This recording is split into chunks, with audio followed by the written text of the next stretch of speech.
भर्ती हो, वो प्रमोशन हो, वो स्थानांतर हो, वो निलंबन हो या निजीकरण हो, सुरक्षा हो, हर क्षेत्र में बहुत सुनियोजित पद्धति से यहाँ पे भेदभाव हो रहा है। कि वो नारा देते हैं कि एक फैमिली एक बैंक, उस तरीके से उस पर अमल भी करें, ना कि ST SC OBC एम्प्लॉइज के साथ में भेदभाव जारी रखें। आज सक्सेना नावाचा अधिकारी एवढा माजलेला आहे की त्यांनी एक तास आम्हाला आज सुद्धा घेतलेला नाही।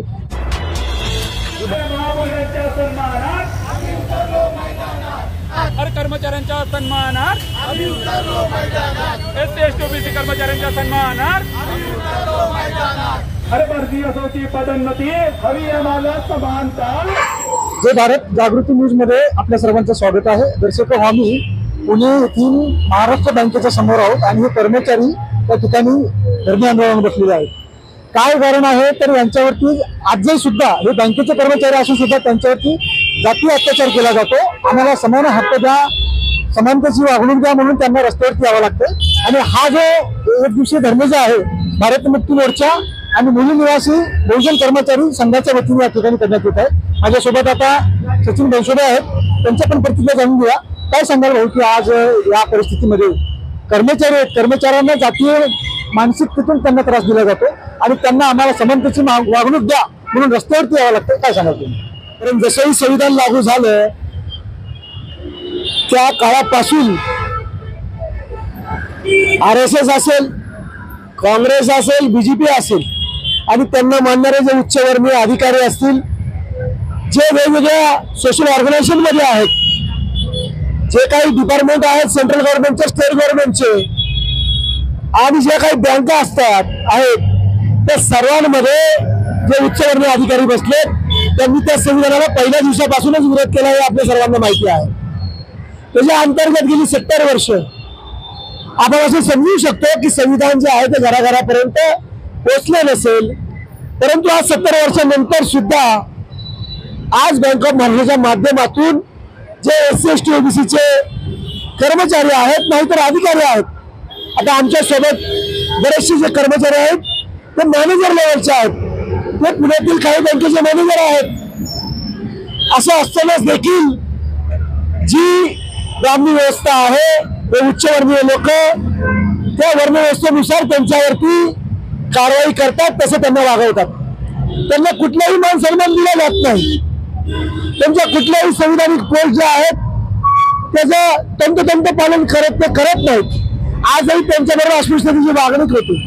महिलांना जे काही विशेष अधिकार आहेत त्या महिलांबद्दल तर फार मोठा अस्पृश्यता त्यांनी या ठिकाणी लागू केलेली आहे आणि वारंवार होणाऱ्या अन्याय अत्याचारात जे काही संविधानिक मार्गांच्या अनुसार त्यांनी इथून पूर्वी देखील त्यांना निवेदन देणं, त्यांना विनंती करणं, त्यांचे ईमेल करणं आणि त्यांनी त्यांचा लढा या ठिकाणी सातत्याने चालू ठेवला होता, परंतु आता डोक्यावर पाणी गेलेले आहे। मी माझा अनुभव सांगतो, मी 15 दिवसापूर्वी आमचं निवेदन घेऊन या ठिकाणी आलो। निवेदन घेऊन आले असता आम्हाला 1 तास त्यांनी आतमध्येच घेतलं नाही।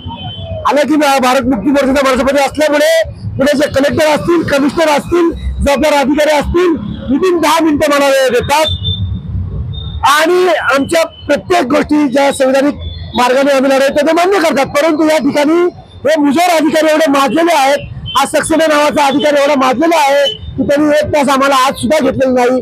मग आम्ही त्यांना आणि कर्मचाऱ्यांना सांगून या आंदोलनाचं नियोजन केलं। आता आंदोलन चालू केल्यानंतर त्यांनी परत एक त्यांचं शिष्टमंडळ पाठवलं। आता शिष्टमंडळ म्हटलं तुम्ही काय जे असेल तुमच्या मागण्या आमच्याकडे आम्ही त्यांना सांगतो। हे एवढे बदमाश अधिकारी आहेत। आमचा हा आंदोलनाचा पहिला टप्पा आहे। पहिल्या टप्प्यामध्ये आम्ही आज धरणे आंदोलन करणार आहोत। दुसऱ्या टप्प्यामध्ये आम्ही फार मोठा मोर्चा पुणे शहर लेवलचा या बँकेवरती काढणार आहोत, कारण हे बँक ऑफ महाराष्ट्राचं सेंट्रलचं ऑफिस आहे मित्रांनो। तिसऱ्या टप्प्यामध्ये आम्ही जेलभरो आंदोलन करणार आहोत आणि चौथ्या टप्प्यामध्ये या बँकेला आम्ही घेरणार आहोत, घेराव करून हे बंद करणार आहोत। अशा 4 टप्प्यामध्ये आंदोलन आम्ही या ठिकाणी करणार आहोत की जेणेकरून आमचे जे सन्माननीय SC ST OBC कर्मचारी आहेत, जे क्लास 1 म्हणजे मोठे अधिकारी आहेत, त्यांना त्यांचा न्याय मिळेल। त्यांचा जोपर्यंत त्यांना न्याय मिळणार नाही तोपर्यंत आम्ही आंदोलन चालू ठेवणार आहे आणि उग्र होत जाणार आहे। आणि त्यांना जोपर्यंत आम्ही त्यांचा मान सन्मान, त्यांची प्रतिष्ठा, त्यांच्यावर केलेल्या खोट्या कारवाया हे जोपर्यंत बँक ऑफ महाराष्ट्र मागे घेत नाही तोपर्यंत आंदोलन निरंतर चालू राहील. क्षेत्र में हर स्तर पे वो भर्ती हो, वो प्रमोशन हो, वो स्थानांतर हो, वो निलंबन हो या निजीकरण हो, सुरक्षा हो, हर क्षेत्र में बहुत सुनियोजित पद्धति से यहाँ पे भेदभाव हो रहा है. वो भेदभाव हम इनके ध्यान में लाके देना चाहते हैं. बार बार इनको हम रिक्वेस्ट करते हैं, लेकिन वो रिक्वेस्ट हमारा बैंक का व्यवस्थापन दुर्लक्षित करते जा रहा है, उसको नजरअंदाज कर रहा है. हमने इन्हें बार बार बोला है कि भैया बैंक में जो स्टाफ है वो काफी कम है, उसको देखते हुए आप बैंक में कर्मचारी की भर्ती लीजिए बोलते हैं. तो वो बोलते हैं कि भैया पहले हमारे बैंक में काफी स्टाफ है और वो एक्सपेंडिचर बैलेंस शीट में एक्सपेंडिचर पे दिखता है, तो हम इतना जो खर्चा है वो बियर नहीं कर सकते. लेकिन जब ब्रांचेस में देखोगे तो काम हर क्षेत्र में पेंडिंग है. पेंडिंग काम क्यों हो रहा है? क्योंकि स्टाफ न होने की वजह से पेंडिंग काम बढ़ते जा रहा है.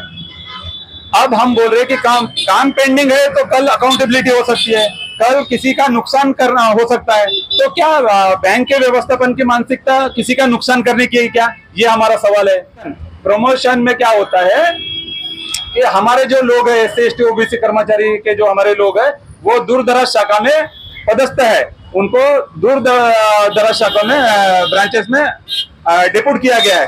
अब प्रमोशन में जब प्रमोशन की लिस्ट होती है तो वहां पे 80% लोग जो पास होते हैं वो बैक एंड से होते हैं.